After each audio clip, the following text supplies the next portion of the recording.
section number 37 acts against which there is no right of private defense. అంటే ఏ సందర్భాల్లో ఒక వ్యక్తి దగ్గర రైట్ ఆఫ్ ప్రైవేట్ డిఫెన్స్ ఉండదు అని సెక్షన్ రైట్ సార్. సో ఈ 4 సినారియోస్లో ఉండదు సార్. ఏంటండి sir scenarios? Sir by suppose ఏదైనా పబ్లిక్ సర్వెంట్ వచ్చి మిమ్మల్ని అరెస్ట్ చేసుకోవడానికి తీసుకెళ్దాం అనుకుంటున్నాడు, లేకపోతే పబ్లిక్ సర్వెంట్ వచ్చి మీతో డీల్ చేస్తున్నాడు. సో పబ్లిక్ సర్వెంట్ మీద మీరు రైట్ ఆఫ్ ప్రైవేట్ డిఫెన్స్ చేయడానికి వీల్లేదు. Not only public servant direction మీద ఎవరైనా వ్యక్తి పనిచేస్తున్నా అంటే ఆ పర్సన్ కూడా equally treated as public servant, ఆ పర్సన్ మీద కూడా మీరు రైట్ ఆఫ్ ప్రైవేట్ డిఫెన్స్ చేయడానికి వీల్లేదు. Direction of public servant. ప్రాపర్గా మీ దగ్గర టైం ఉంది to take the protection from the authorities. Like for example sir, మీకు ఏదైనా భయం అనిపిస్తుంది అండ్ మీరు ప్రాపర్గా పోలీసు వాళ్ళు కాల్ చేస్తే పోలీసు వాళ్ళు వచ్చే అంత టైం ఉంది మీ దగ్గర, అప్పుడు కూడా మీరు రైట్ ఆఫ్ ప్రైవేట్ డిఫెన్స్ చేయడానికి లేదు. Time to take the protection. More harm than necessary. అంటే బై సపోజ్ ఏదైనా వ్యక్తి మిమ్మల్ని చేతులతో కొడుతున్నారు, రైట్ సార్, మీరు కూడా చేతులతోనే కొట్టాలి, మీరు గన్ను తీసుకొని పేల్చేయడానికి వీలు లేదు. సో ఇక్కడ ఏం చెప్తుంది లాస్ట్ పాయింట్, ఎంత అవసరం ఉంటే అంతే రైట్ ఆఫ్ ప్రైవేట్ డిఫెన్స్ ఉంటుంది, దానికన్నా ఎక్కువ ఉండదు. Simple. So there are 4 points. First, ఎవరైనా పబ్లిక్ సర్వెంట్కి అగేన్స్ట్గా మీకు రైట్ ఆఫ్ ప్రైవేట్ డిఫెన్స్ ఉండదు. అలానే పబ్లిక్ సర్వెంట్ డైరెక్షన్ మీద ఎవరైనా పనిచేస్తున్నా అంటే వాళ్ళ మీద కూడా మీకు రైట్ ఆఫ్ ప్రైవేట్ డిఫెన్స్ ఉండదు. మీకు ఇక్కడ ప్రాపర్గా టైం ఉంది టు టేక్ ద ప్రొటెక్షన్, అప్పుడు కూడా మీకు రైట్ ఆఫ్ ప్రైవేట్ డిఫెన్స్ ఉండదు. And 4th one, right of private defence ఎంత అవసరమైతే అంతే తీసుకోవాలి, ఎక్కువ తీసుకోకూడదు. Right sir. సో మనం ఈ సెక్షన్ చాలా ఇన్ డీటెయిల్గా డిస్కస్ చేద్దాం సార్, ఇంపార్టెంటే. Right sir. ఫస్ట్ ఒక కేసులో చూసేసిన తర్వాత then will go with the proper point to point of this section. Right sir. Sir ఈ కేసులో చూడండి sir, Keshav Ram versus Delhi administration. ఈ కేసులో ఏమైందంటే సార్ ఈయన దగ్గర ఒక బర్రె ఉంది సార్, బఫెల్లో ఉంది. Right sir. జనరల్గా అప్పట్లో మిల్క్ ట్యాక్స్ కట్టించుకునేవాళ్ళు సార్, అంటే పాల మీద పన్ను కట్టించుకునేవాళ్ళు. Right sir. సో ఒకసారి ఒక పబ్లిక్ సర్వెంట్ వచ్చి, ఇన్స్పెక్టర్ వచ్చేసి ఏం చెప్పాడంటే, మీరు పాల మీద పన్ను కట్టలేదు కాబట్టి నేను మీ బర్రెని తీసుకెళ్ళిపోతున్నాను అని తీసుకెళ్ళడం స్టార్ట్ చేశాడు. ఈయన ఏం చేశాడంటే, ఈయన కర్ర తీసుకొని ఈయన కొట్టాడు. Right sir. ఇప్పుడు ఈయన కర్ర తీసి ఎందుకు కొట్టాడు, ఈయన ఏం చెప్తున్నాడంటే, సార్ నాకు నోటీస్ ఏమి ఇవ్వలేదు, నోటీస్ ఇవ్వకుండా పబ్లిక్ సర్వెంట్ మా ఇంటికి వచ్చి అలా ఎలా నా బర్రెని తీసుకెళ్తాడు. Right sir. This was his query. Court ఏం చెప్పిందంటే, ఓకే, ప్రాబ్లం ఏంది, మిల్క్ ట్యాక్స్, బర్రె, బఫెల్లో, వీడిని ఎందుకు కొట్టావు, వీడికేం పని, వీడు అఫీషియల్ డ్యూటీ మీద వాడేదో పని చేయడానికి వచ్చాడు, వాడిని ఎందుకు కొట్టావు, మహా అంటే బర్రెని ఎక్కడికి తీసుకెళ్ళాలి, ఆఫీస్కి తీసుకెళ్ళాలి, అక్కడ కట్టి పడేసేవాడు, నువ్వు మిల్క్ ట్యాక్స్ తీసుకొని రావాల్సింది, నువ్వు పబ్లిక్ సర్వెంట్ని కొట్టడం తప్పు కదా అని ఈ కేసులో చెప్పారు సార్. ఒక్కసారి నేను చదువుతాను, చూడండి. Right sir. In Keshav Ram versus Delhi administration, the Supreme Court held that immunity under section number 99 of Indian Penal Code and section number 37 of the Bharatiya Nyaya Sanhita can be claimed by a public servant if he acts in good faith and under the collar of his office, even though the legality of the act could not otherwise be sustained. The appellant gave a blow to an inspector of the Delhi Municipal Commissioner who in discharge of his duty had gone to collect the milk tax as provided under section number 161 of the Corporation Act and had seized the buffalo. The appellant was convicted for assaulting the inspector. The appellant's pleas that there was no notice of demand sent to him. Just a notice ఇవ్వలేదంటే inspector అని కొడుతాను. The act of seizure of the buffalo in default of payment of tax was an act in exercise of bad faith. Rejecting the appellant's contention, the court held that inspectors were acting honestly in good faith in excess of the powers delegated to them by the commissioners. Their attempt to recover the tax due by seizure of the animal did not lack good faith in the circumstances. Section number 99 of Indian Penal Code or section number 37 of the Bharatiya Nyaya Sanhita did confer a protection upon the employees of the corporation who acted in good faith under the color of their office. So వీడు contention ఏముండే అంటే sir, వీడు ఏమంటున్నాడు sir జనరల్గా ఆయన official duty మీద good faith తోటి సదుద్దేశంతో సార్ పనిచేయాలి, బట్ నాకు నోటీస్ ఇవ్వకుండా నా బఫెల్ని తీసుకెళ్తున్నారు కదా, ఈయన చేసింది బ్యాడ్ ఫేత్ అంటాడు ఆయన. కోర్టు చెప్పిస్తుంది, బాబు బ్యాడ్ ఫేత్ ఏం లేదు, ప్రాపర్గా ఆఫీస్ నుంచి ఇన్స్ట్రక్షన్స్ ఉన్నాయి, ఈయన వచ్చి బఫెలోని పట్టుకొని తీసుకెళ్ళమని, ఈయన ఎటువంటి తప్పు చేయలేదు, నీకు కొట్టే అధికారం లేదు. Section number 37 of the BNS ప్రకారంగా and section number 99 of the Indian penal code ప్రకారంగా. Right sir. ఇప్పుడు ఒకసారి ఒక్కొక్క పాయింట్ మనం చూద్దాం సార్, మనకు చాలా క్లారిటీ వచ్చేస్తుంది. సో ఇక్కడ సేమ్ ఎగ్జాంపుల్ పెట్టేశాను సార్, ఎందుకంటే పబ్లిక్ సర్వెంటే కాబట్టి. Right sir. సో పబ్లిక్ సర్వెంట్ని మీరు ఎప్పుడు కూడా మీరు right of private defence public సర్వెంట్స్కి అగెయిన్స్ట్గా చేయకూడదు. బట్ పబ్లిక్ సర్వెంట్ కానీ మిమ్మల్ని చంపబోతున్నాడు, మీకు గ్రీవియస్ అట్ అంటే కాలో చేయో ఎరగొట్టబడుతున్నాడు, కన్ను పొడి చేస్తున్నాడు, అలాంటి సందర్భాలలో మీరు రైట్ ఆఫ్ ప్రైవేట్ డిఫెన్స్ చేసుకోవచ్చు. బట్ ఈ 2 సందర్భాలు తప్ప, డెత్, గ్రీవియస్ అట్ తప్ప మిగతా ఏ సందర్భంలో కూడా మీరు రైట్ ఆఫ్ ప్రైవేట్ డిఫెన్స్ చేయడానికి వీలు లేదు. రైట్ సార్, ఇక్కడ చూడండి.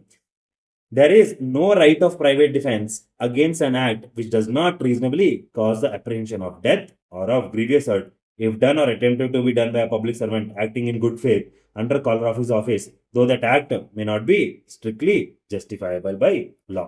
So strictly justifiable by law ఇక్కడ చెప్తున్నాడు కాబట్టి not be strictly justifiable by law. అంటే పోలీసు వాడు 2-3 చంపదెబ్బలు కొట్టినా, కాలర్ పట్టుకొని గుంజుకొని తీసుకెళ్ళినా కానీ మీరైతే రైట్ ఆఫ్ ప్రైవేట్ డిఫెన్స్ కింద పోలీసు వాడిని, పబ్లిక్ సర్వెంట్ని కొట్టడానికి వీల్లేదు. ఇక్కడ పబ్లిక్ సర్వెంట్ అని చూసుకున్నామా సార్? ఈ కింద పాయింట్లు ఏంటంటే పబ్లిక్ సర్వెంట్ డైరెక్షన్ మీద ఏదైనా వ్యక్తి కానీ పనిచేసినట్టయితే, రైట్ సార్. ఇప్పుడు ఇందాక కేశవరామ్ వర్సెస్ ఢిల్లీ అడ్మినిస్ట్రేషన్ చూసామా, దానిలో పబ్లిక్ సర్వెంట్ వెళ్ళాడా?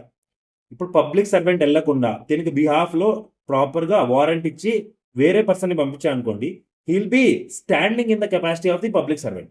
సో దీని మీద ఎలాంటి అయితే ప్రొటెక్షన్ ఉంటుందో ఈ పర్సన్ మీద కూడా అలాంటి ప్రొటెక్షనే ఉంటుంది. Right sir. సో ఈయన కొట్టకూడదు, ఈయన డైరెక్షన్ మీద ఎవరైనా పనిచేస్తున్నా అంటే ఈయనని కూడా కొట్టకూడదు. Right sir.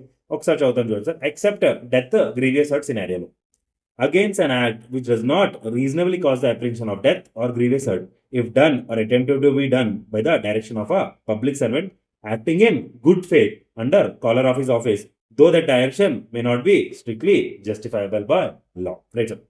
Next చూడండి సార్. సార్ ఇక్కడ కింద ఒక వ్యక్తి వచ్చాడు. Right sir. వీడేం చెప్తున్నా అంటే, అరే నువ్వు కిందికి రారా, నువ్వు కిందికి రా, కిందికి వస్తే కొట్టి చంపేస్తా.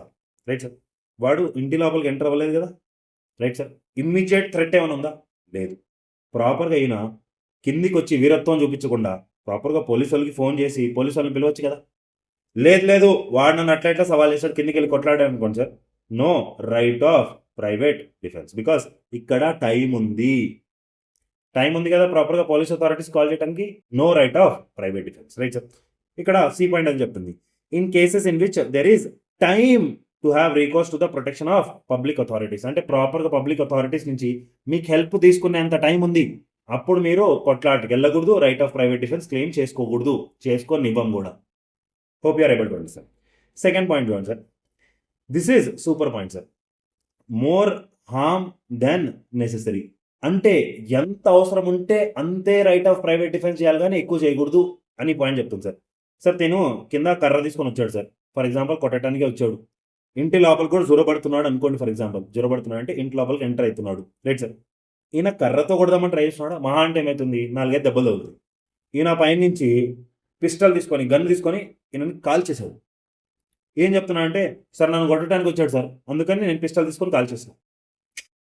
ఇలాంటి సందర్భాల్లో కూడా మీకు no right of private defence. Because right of private defence related section number 37 అని చెప్తుందంటే ఎంత అవసరం ఉంటే అంతే రైట్ ఆఫ్ ప్రైవేట్ డిఫెన్స్ చేసుకోవాలి, ఎక్కువ చేసుకోవడానికి వీలు లేదు. Right sir. ఈయన కర్ర తీసుకొని కొట్టడానికి వచ్చాడా, నువ్వు కూడా కర్రతో కొట్టు. ఈయన ఖాళీ చేతులతో కొట్టడానికి వచ్చాడా, నువ్వు కూడా ఖాళీ చేతులతో కొట్టు. ఈయన బూతులు తిడుతున్నాడా, నువ్వు కూడా బూతులు తిట్టు.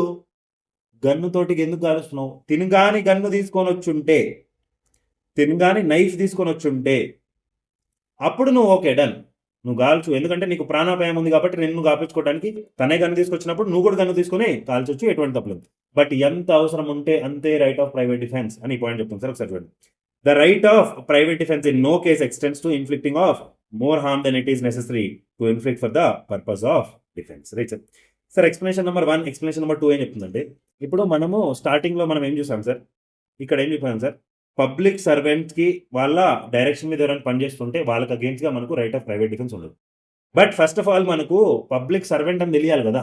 అందుకని సార్ పోలీస్ అథారిటీస్కైనా ఏ అథారిటీస్కైనా, for example income tax authorities, municipal office authorities, ఏ ఆఫీసర్స్ అయినా కానీ వాళ్ళకి మ్యాండేటరీ చెప్తారు సార్, ఫస్ట్ వెళ్ళంగానే ఐడెంటిటీ కార్డ్ చూపించాలి, ప్రాపర్గా యూనిఫామ్లో వెళ్ళాలి. లేకపోతే ఎలా అర్థమవుతుంది సార్ వాడు పబ్లిక్ సర్వెంట్, లేకపోతే వాళ్ళ డైరెక్షన్ మీద పనిచేసిన ఎలా అర్థమవుతుంది? ఎక్స్ప్లెనేషన్ నెంబర్ 1 చెప్తుంది, పబ్లిక్ సర్వెంట్ అని తెలియలేదు మనిషికి, అప్పుడు రైట్ ఆఫ్ ప్రైవేట్ డిఫెన్స్ వాడుకోవచ్చు, తప్పు లేదు. పబ్లిక్ సర్వెంట్ డైరెక్షన్ మీద పనిచేస్తున్నాడని తెలియలేదు వ్యక్తికి, అప్పుడు కూడా రైట్ ఆఫ్ ప్రైవేట్ డిఫెన్స్ చేసుకోవచ్చు. సింపుల్. సో పబ్లిక్ సర్వెంట్స్ ఎవరైనా వస్తే జనరల్గా 99.99% they will introduce themself sir, that I'm so and so inspector, మీరు ఈ తప్పు చేశారు అందుకని తీసుకెళ్తున్నాము అని క్లారిటీగా మెన్షన్ చేయడం జరుగుతుంది.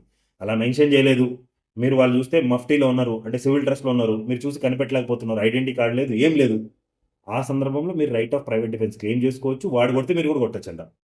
Great sir. Explanation number 1, explanation number 2 అదే చెప్తుంది.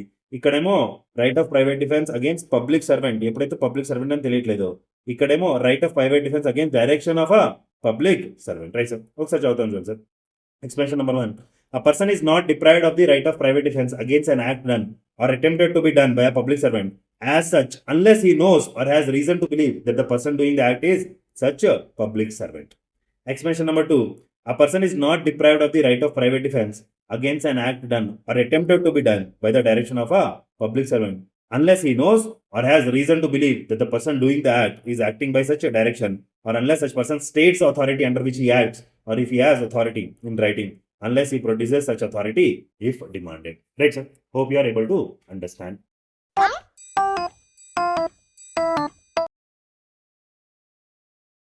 Check out this question, sir. The right of private defense is not available. Not available అంటే obviously section number 37 of the Bharatiya Nyaya Sanhita. Right sir, cover చేసుకుని వచ్చాం మనం. Section number 37 of the Bharatiya Nyaya Sanhita ఏం మాట్లాడుతుంది sir? Right of private defence ఏ సందర్భంలో ఉండదు? Public సర్వెంట్కి అగేన్స్ట్గా ఉండదు. డైరెక్షన్ ఆఫ్ పబ్లిక్ సర్వెంట్కి అగేన్స్ట్గా ఉండదు. అలానే ప్రాపర్గా టైం ఉంది ప్రొటెక్షన్ తీసుకోవడానికి, ఆ సందర్భంలో కూడా ఉండదు. 4th point, more harm than necessary, ఈ సందర్భంలో కూడా ఉండదు. ఈ 4 సందర్భాల్లో ఉండదా? ఇప్పుడు ఇక్కడ ఏమేమి పాయింట్స్ ఇచ్చారో చూద్దాం సార్ ఒకసారి. Against a child below 7 years of age ఎందుకు ఉండదు? బరాబర్ ఉంటుంది. Against a person of unsound mind బరాబర్ ఉంటుంది. If there is no time available to take protection of public authorities, అంటే టైం లేదా పబ్లిక్ అథారిటీస్ని అప్రోచ్ చేయడానికి, ఈ సందర్భంలో కూడా ప్రాపర్గా రైట్ ఆఫ్ ప్రైవేట్ డిఫెన్స్ ఉంటుంది. If there is time to take protection of public authorities, ఈ ఒక్క సందర్భంలో మాత్రమే రైట్ ఆఫ్ ప్రైవేట్ డిఫెన్స్ ఉండదు. నేను దాని చెప్పిన దానిలో 3rd పాయింట్. ఈ సందర్భంలో ఉంటుంది, ఈ సందర్భంలో కూడా ఉంటుంది, ఈ సందర్భంలో కూడా ఉంటుంది. మనం రైట్ ఆఫ్ ప్రైవేట్ డిఫెన్స్ చేసుకోవచ్చు. Right sir. ఈ సందర్భంలో చేసుకోవడానికి లేదు. Right sir.